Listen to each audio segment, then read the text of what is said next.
Good morning students. बेटा, इससे पहले हमने वाक्य के भाग 1 पर वीडियो बनाई थी। उसमें हमने वाक्य के अंग, वाक्य के तत्व और अर्थ के आधार पर जो वाक्य के भेद हैं उन पर विस्तारपूर्वक चर्चा की थी। आज वाक्य भाग 2 में हम रचना के आधार पर वाक्य के जो भेद हैं उन पर विस्तारपूर्वक चर्चा करेंगे। तो सबसे पहले तो हम बात करते हैं कि रचना के आधार पर वाक्य के भेद। बेटा, वैसे अगर देखा जाए तो रचना के आधार पर वाक्य के 2 ही भेद होते हैं, सरल और जटिल। और जो जटिल है उसके अंतर्गत जो है आपके संयुक्त और मिश्र वाक्य आते हैं। लेकिन कभी कभी परीक्षा में जो है आपको 2 का ऑप्शन नहीं मिलता है, तो वहाँ पर जो है आप सीधे तौर पर 3 भी कर सकते हैं। रचना के आधार पर वाक्य के 3 भेद, सरल, संयुक्त और मिश्र, क्योंकि जटिल के अंतर्गत ही संयुक्त और मिश्र आते हैं। अब हम बात करते हैं वाक्य के भेदों पर विस्तार पूर्वक। तो बेटा, सबसे पहले हम बात करते हैं सरल वाक्य। सरल वाक्य, तो बेटा जब हम सरल वाक्य की डेफिनेशन पढ़ते हैं सरल वाक्य की, तो उसमें आता है कि जिन वाक्यों में एक ही उद्देश्य और एक ही विधेय होता है उन्हें हम सरल वाक्य कहते हैं। यानी कि उसमें एक उद्देश्य और एक विधेय होता है। ठीक है बेटा, शॉर्ट में लिख रहे हैं ताकि आपका भी टाइम कम लगे। तो एक उद्देश्य और एक विधेय जिनमें होता है उसे हम सरल वाक्य कहते हैं। वैसे तो डेफिनेशन से तो आपको लगता है आसान है, लेकिन बेटा काफी बार ऐसा होता है कि हमें लगता है कि उद्देश्य तो एक से अधिक है, तो फिर ये क्या होगा, है ना। कभी कभी हमें लगता है कि विधेय भी एक से अधिक है, क्योंकि हम उनको समझ नहीं पाते। और जो एग्जामिनर होता है उसका काम ही होता है क्वेश्चंस को घुमाना। तो अब कुछ ऐसे एग्जाम्पल, हम ऐसे ही एग्जाम्पल करेंगे जिनमें आपको लगता है कि उद्देश्य एक से अधिक है या फिर विधेय एक से अधिक है। जैसे हम एग्जाम्पल लेते हैं, राम और श्याम खेल रहे हैं। अब यहाँ हम बात करते हैं उद्देश्य क्या होता है वाक्य में जिसके बारे में बात हो रही है। तो वाक्य में किसके बारे में बात हो रही है? राम और श्याम के बारे में। ठीक है, खेल रहे हैं। तो इनका जो विधेय है, क्रिया जो है वो एक ही है, इसलिए राम और श्याम को हमें एक ही उद्देश्य मानते हैं। ठीक है बेटे, जो आपकी बुक्स होते हैं उनमें काफ़ी जगह डेफिनेशन में भी ये होता है कि उद्देश्य एक से अधिक हो सकते हैं। तो एक से अधिक का वहाँ तात्पर्य यही है क्योंकि उनका विधेय जो है वो एक रहेगा, और विधेय एक होने के कारण हम उस उद्देश्य को भी एक में ही काउंट करते हैं। ठीक है, तो राम और श्याम खेल रहे हैं और विधेय क्या है? खेल रहे हैं, इसलिए एक ही उद्देश्य है और एक ही विधेय है। ठीक है, अब कुछ ऐसे एग्जाम्पल लेते हैं जिनमें आपको ये भी लगेगा कि हमारे जो विधेय हैं वो एक से अधिक हैं। जैसे मान लो आपसे कोई एग्जाम्पल पूछता है कि राम पढ़ व लिख रहा है। ठीक है, इस प्रकार के वाक्य जो है शुद्ध नहीं माने जाते, लेकिन फिर भी इस प्रकार के वाक्य काफ़ी बार हमसे पूछ ले जाते हैं। और ठीक है, तो हमें इनका भी पता होना चाहिए। जैसे राम पढ़ व लिख रहा है।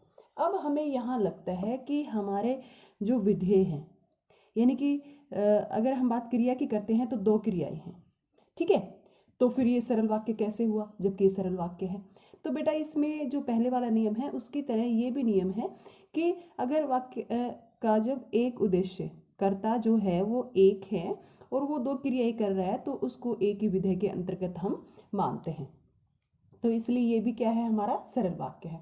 अब कुछ ऐसे एग्जाम्पल लेते हैं जिसमें हमें लगेगा कि उद्देश्य भी अधिक है और विधेय भी अधिक है, लेकिन फिर भी वो सरल वाक्य के अंतर्गत ही आते हैं। जैसे कि राम मोहन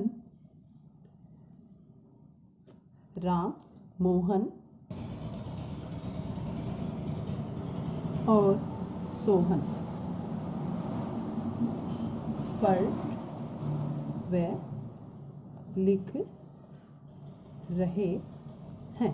इसके अंतर्गत आप और भी कोई भी क्रिया ले सकते हो, यानी कि 2 क्रियाएं आपको ये लगती हैं। तो बेटा यहाँ जो है ये नियम क्या कहता है कि जब सभी कर्ताओं की क्रिया समान हो, यानी कि कर्ता जो है हमें अधिक लगते हैं, एक से अधिक है, और उनकी क्रियाएं अगर समान होती हैं तो वो एक ही उद्देश्य और एक ही विधेय माना जाता है। जैसे राम और मोहन और सोहन तीनों जो हैं पढ़ रहे हैं, ये तीनों जो हैं वो लिख रहे हैं। यानी कि राम, मोहन और सोहन जो इनकी क्रिया जो है वो समान है, इसलिए ये एक ही उद्देश्य के अंतर्गत माने जाते हैं। यानी कि ये भी कौन सा वाक्य है, हमारा साधारण वाक्य है। साधारण यानी कि हमारा सरल वाक्य है, ये जटिल वाक्य नहीं है। ठीक है, तो मैं उम्मीद करती हूँ कि इस प्रकार के क्वेश्चंस अगर आपके सामने आते हैं तो आप कभी भी एग्जाम में कोई गलती नहीं करोगे, क्योंकि बेटा समझना बहुत आवश्यक है।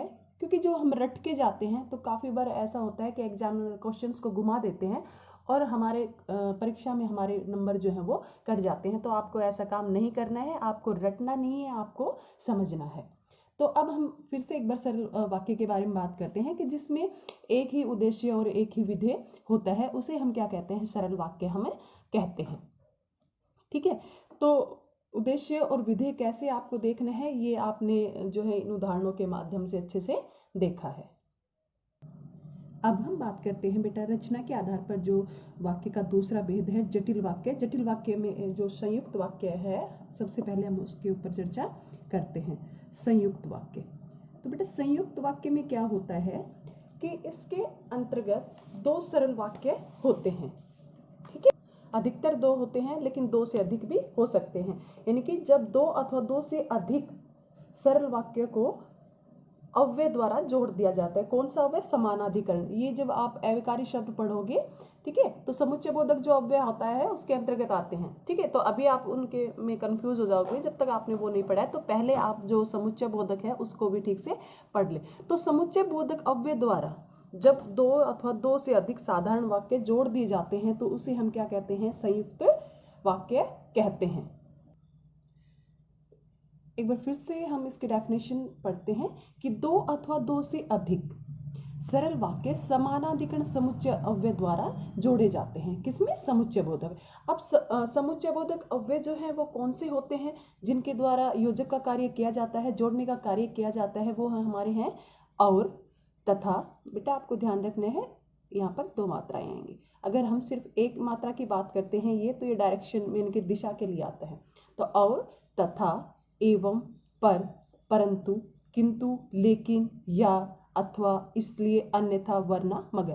बेटा आप 2 से 4 बार जब इनको पढ़ोगे, ठीक है, तो आपको ये आसानी से याद हो जाएंगे। इतना मुश्किल नहीं है इन्हें याद करना। जब आप बार बार इनको देखते हैं तो अपने आप ही याद होने लग जाते हैं। और वैसे जब नियम आपको याद रहते हैं तो ये अपने आप ही याद हो जाते हैं। अब हम बात करते हैं संयुक्त वाक्य जो है इनके कुछ उदाहरणों की। हम एग्जाम्पल लेते हैं।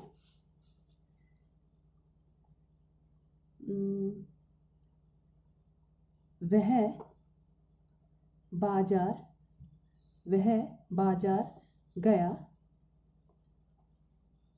तथा उसने पुस्तक खरीदी। वह बाजार गया तथा उसने पुस्तक खरीदी। तो अब इसमें क्या है कि वह बाजार गया, ये एक स्वतंत्र वाक्य है। तथा क्या हो गया, योजक, और उसने पुस्तक खरीदी दूसरा स्वतंत्र वाक्य है। ठीक है, तो इसमें जो है ये समुच्चय बोधक अव्यय द्वारा जोड़ा गया है और इन दोनों का अपना स्वतंत्र अर्थ है, एक दूसरे पर ये निर्भर नहीं है। अब बेटा ये तो बात होगी कि स्पष्ट तौर पर हमें योजक जो है दिया जाता है, और योजक वाली बात हम काफी बार रट के चले जाते हैं, लेकिन एग्जाम में वहां जाने पर क्या होता है कि हमें योजक ही दिखाई नहीं देता, और जो कि हम रट के जाते हैं तो सीधा उसको हम क्या कर देते हैं, साधारण वाक्य। तो ऐसे एक दो एग्जाम्पल देती हूँ जिसमें योजक नहीं होते। जैसे कि लिखा कि क्या सोचा था, क्या हो गया। अब इसमें योजक नहीं है। अब हमारी जो ट्रिक है वो तो रह गई रखी की रखी, और हमारा क्वेश्चन भी गलत हो जाता है क्योंकि हम तो इसको साधारण वाक्य में जो है गिन लेते हैं। तो बेटा आपको ये ध्यान रखना है कि जो ये आपका कोमा होता है ये भी योजक का कार्य ही करते हैं। ठीक है,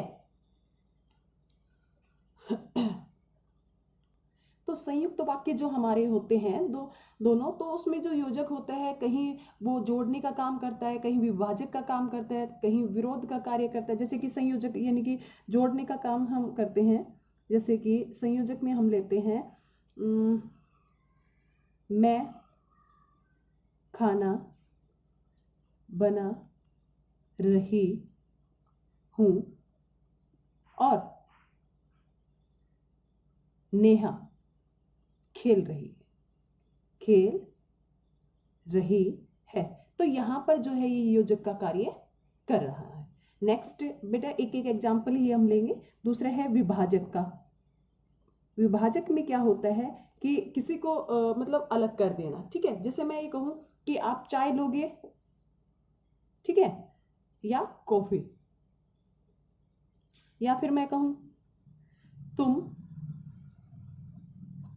खाना खा लो या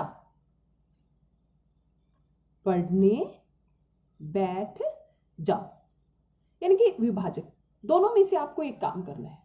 ठीक है, नेक्स्ट है विरोध प्रदर्शन। यानी कि एक इसमें जो दो वाक्य होते हैं उनमें विरोध की स्थिति होती है। जैसे इसके योजक कौन से होते हैं, जैसे परंतु, पर, मगर, लेकिन, किंतु। तो विरोध प्रदर्शक जो हमारे होते हैं, जैसे कि वह ईमानदार है, वह ईमानदार है, लेकिन वह ईमानदार है लेकिन उसका भाई वो क्या है, बेईमान है, वो क्या है, बेईमान है। ठीक है, तो विरोध हो गया ना। उसने मेहनत की किंतु परीक्षा में अच्छा परिणाम नहीं आया। ठीक है, आगे है परिणाम बोधक।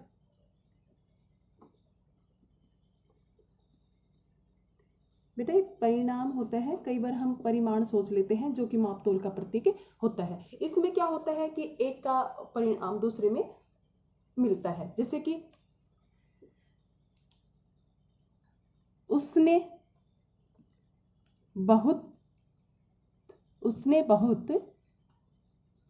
परिश्रम किया, तो उसका परिणाम क्या हुआ, इसलिए कक्षा में प्रथम आया। ठीक है, इसलिए कक्षा में प्रथम आया। तो इसमें एक में जो है दूसरे में परिणाम उसका मिलता है। ठीक है, नेक्स्ट है हमारा मिश्र वाक्य। कौन सा है, मिश्र वाक्य।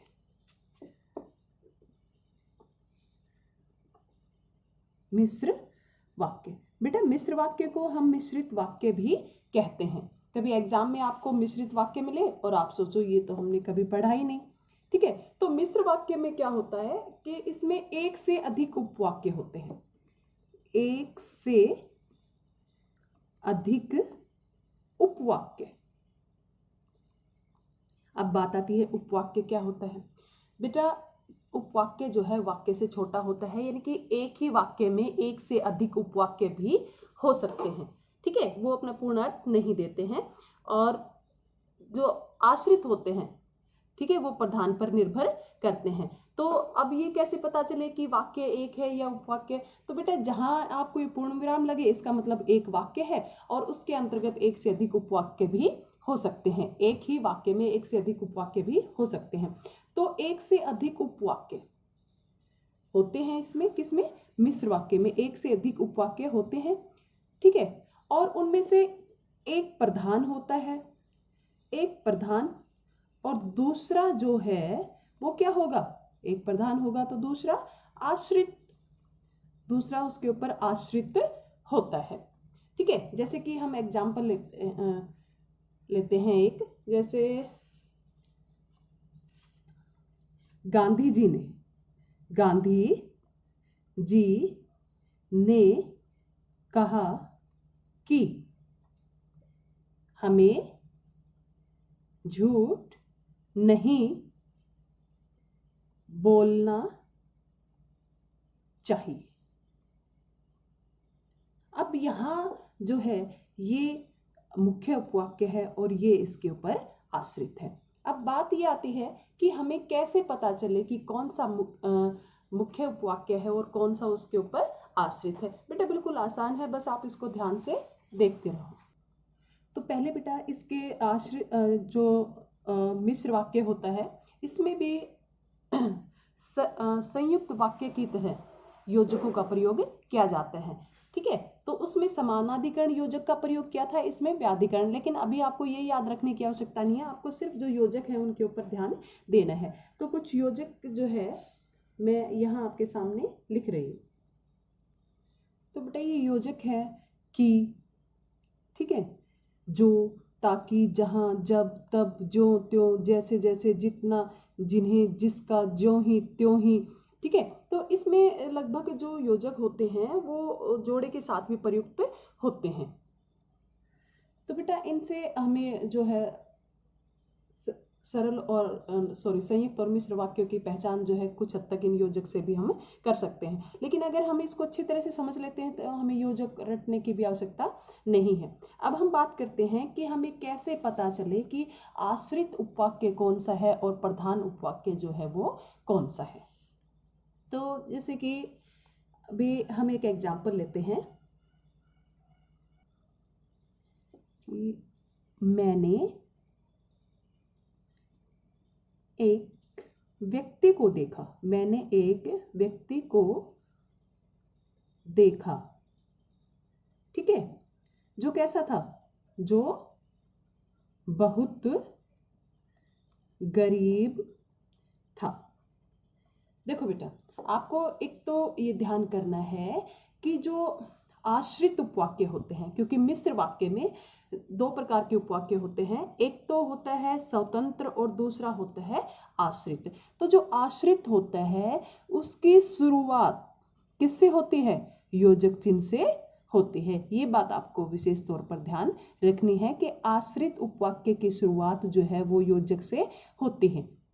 अब इसमें एक बात और भी आती है, ये हमारी जो एक तरह से हम ये नियम या ट्रिक की बात करें तो ये कहाँ पर फेल हो जाता है, जब हमें ऐसे वाक्य मिल जाते हैं जहाँ दो दो योजक होते हैं। जैसे कि हम ये कहें जिसकी लाठी, जिसकी लाठी उसकी भैंस, जिसकी लाठी उसकी भैंस। अब हो गए दो, जिसकी उसकी, है ना। एग्जाम के टाइम तो वहां मुसीबत हो जाती है कि अब हम क्या करें।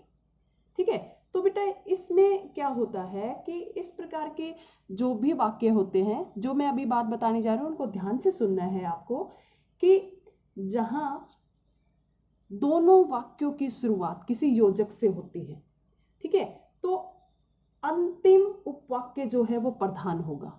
ये क्या है, ये प्रधान है। या हम ये भी कह सकते हैं कि जो पहला होता है वो क्या होता है, आश्रित होता है। पहला जो है वो आश्रित होता है किसके ऊपर, दूसरे पर। या हम ये भी कह सकते हैं कि दूसरा इसमें प्रधान होता है। बेटा इसको आपको याद रखना है। अब हम बात करते हैं कि मुहावरे और लोकोक्ति। देखो बेटा मुहावरे और लोकोक्ति जो होते हैं वो सदैव जो है मिश्र वाक्य में ही आते हैं। क्यों, क्योंकि उनके अंदर ना ही तो कोई कर्ता होता है और ना ही कोई विधेय का वो होता है। और जहां पर उद्देश्य और विधेय ही नहीं होगा, ठीक है, उद्देश्य और विधेय ही निश्चित नहीं होते, वो सरल वाक्य नहीं हो सकते। और जो सरल नहीं है, जब सरल ही नहीं है तो संयुक्त भी नहीं हो सकते। इसलिए इस प्रकार की जो कहावतें आती हैं वो आपके हमेशा ही मिश्र वाक्य में आती हैं। ठीक है, तो मैं उम्मीद करती हूँ कि इस प्रकार का कोई भी वाक्य जो है आपको कभी भी भ्रमित नहीं करेगा। इसके एक और पहचान भी होती है, ठीक है, वो क्या, कि कैसे पता चले कि भाई हमारा ये वाक्य है जो, ठीक है, इसमें आश्रित और मुख्य, आश्रित और प्रधान कौन सा है। तो एक तो आपको ये जो योजक होता है उससे आप पहचान कर सकते हैं, ये सबसे आसान है पहचानने का तरीका। एक दूसरा होता है कि जो भी हमारा सेंटेंस होता है, ठीक है, उसको हम सरल वाक्य में, साधारण वाक्य में बदल के देखें, यानी कि सरल वाक्य में। और जो क्रिया अंत तक वैसे ही बनी रहेगी, यानी कि जो क्रिया अंत तक वैसे ही रहेगी जैसे पहले है, वो हमारा कौन सा उपवाक्य होता है? वो हमारा स्वतंत्र उपवाक्य होता है। तो इसके लिए हम अपना पहले वाला जो एग्जाम्पल है इसी को लेते हैं। हमारा उदाहरण क्या था कि मैंने एक व्यक्ति को देखा जो बहुत गरीब था। तो सबसे पहले तो हम सरल वाक्य में इसको परिवर्तित करेंगे, तो सबसे पहले हमें ये योजक हटाना होता है कि और सरल वाक्य में हम अपने अनुसार वाक्य बना सकते हैं। तो इसमें हम क्या वाक्य बनाएंगे कि मैंने एक गरीब व्यक्ति को देखा। मैंने एक गरीब व्यक्ति को देखा। तो यहां गरीब था ये नहीं आया, और देखा ये क्रिया वैसे ही है जैसे इसमें लिखी हुई है। तो यानी कि ये हमारा क्या है? ये हमारा प्रधान उपवाक्य है।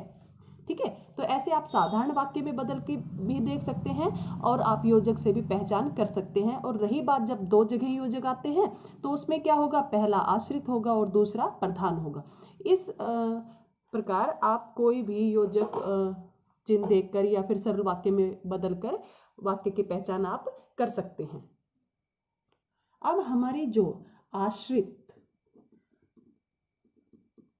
आश्रित उपवाक्य जो है उसके तीन भेद हैं। कितने हैं? तीन। कौन से? पहला है संज्ञा, दूसरा है विशेषण और तीसरा है हमारा क्रिया विशेषण। क्रिया विशेषण। अब हम इन सब पर विस्तार पूर्वक चर्चा करते हैं। तो सबसे पहले हम लेते हैं संज्ञा उपवाक्य। तो इसमें क्या होता है कि जो हमारा वाक्य होता है उसमें प्रधान जो हमारा वाक्य उपवाक्य होता है, प्रधान उपवाक्य, उसकी क्रिया की पूर्ति जो है हमारा आगे वाला वाक्य करता है। जैसे कि हम एग्जाम्पल लेते हैं, उसने कहा कि वह अब बाहर नहीं जाएगा। ठीक है, तो प्रधान कौन सा है? ये उसने क्या कहा? क्या? कि अब वह बाहर नहीं जाएगा। और क्या से जो आपको उत्तर मिलता है वो क्या होता है? हमारा कर्म होता है। और कर्म क्या होते हैं? संज्ञा ही मानते हैं हम उसको। ठीक है, कर्म जो होता है हमारा वो क्या होता है? वो संज्ञा होता है या फिर वो सर्वनाम होता है। ठीक है, तो भेद क्या है? संज्ञा। तो उसने कहा, क्या कहा? कि अब वह बाहर नहीं जाएगा। और सबसे आसान बात यह है कि संज्ञा उपवाक्य जो होता है, संज्ञा आश्रित उपवाक्य होता है, उसमें सिर्फ की योजक का ही प्रयोग हम करते हैं। सबसे आसान इसकी ये पहचान है। अब एक और एग्जांपल, रवि पर सब हंसते हैं, उसे पता है। रवि पर सब, चलो यहाँ नीचे हम एग्जांपल करते हैं। रवि पर सब हंसते हैं उसे पता है। अब यहाँ हमें फिर प्रॉब्लम कि ना तो इसमें कोई योजक दिया गया है। ठीक है, हमें कैसे पता चले? तो बेटा मैंने पहले भी बताया था कि रटना नहीं है, आपको समझना है। योजक इसमें अंडरस्टूड है। रवि पर सब हंसते हैं उसे पता है। तो ये हम कैसे करेंगे इस वाक्य को?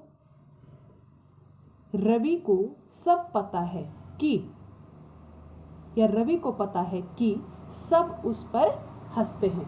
ठीक है, तो उसे पता है कि रवि पर सब हंसते हैं। तो ये क्या है हमारा?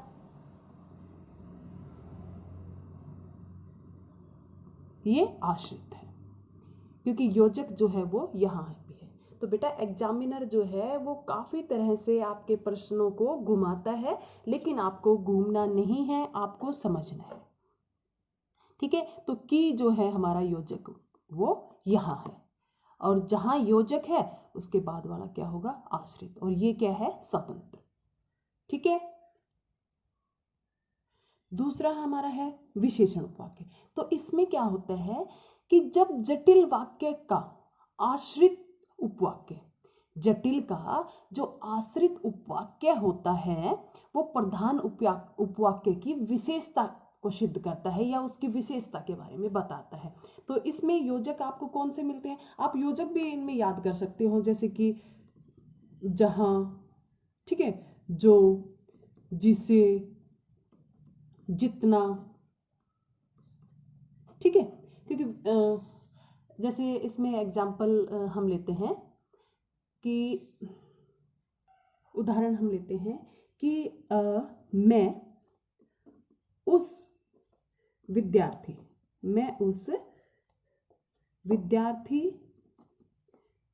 को जानता हूं।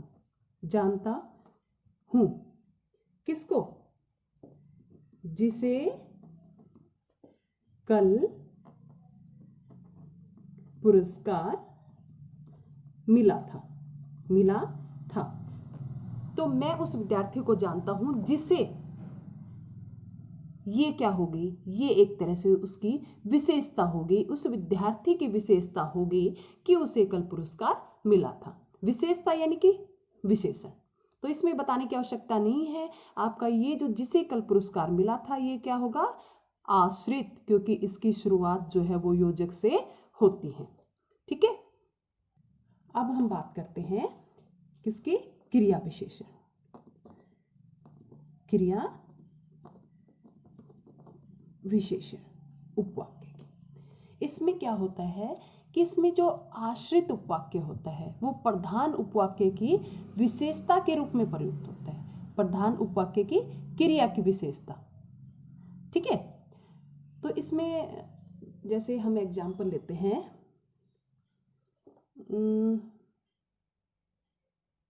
ज्यों ही मैं बाहर निकला। ठीक है, जो ही मैं बाहर निकला त्यों ही वर्षा आ गई। अब इस वाक्य में हम बात करते हैं कि प्रधान कौन सा है और आश्रित कौन सा है। तो सबसे पहले जो मैंने आपको पहले एक तरीका बताया था उससे आप पता कर सकते हैं, यहाँ भी योजक है, यहाँ भी योजक है। जब दोनों जगह दो योजक वाक्य में है तो पहला योजक जो होता है वो हमारा क्या होता है, आश्रित होता है। क्या होता है, आश्रित। और आश्रित ये कौन सा है, क्रिया की विशेषता है ना, इसकी क्रिया की विशेषता है, इसलिए हम क्या कहते हैं, इसे क्रिया विशेषण उपवाक्य। ठीक है। इसको आप साधारण में भी बदल सकते हो कि मेरे बाहर निकलते ही वर्षा आ गई, तो वर्षा आ गई ये ऐसे ही है, और निकलते ही ये क्रिया का जो रूप है वो बदल गया। तो आप दोनों तरह से इसका पता कर सकते हो।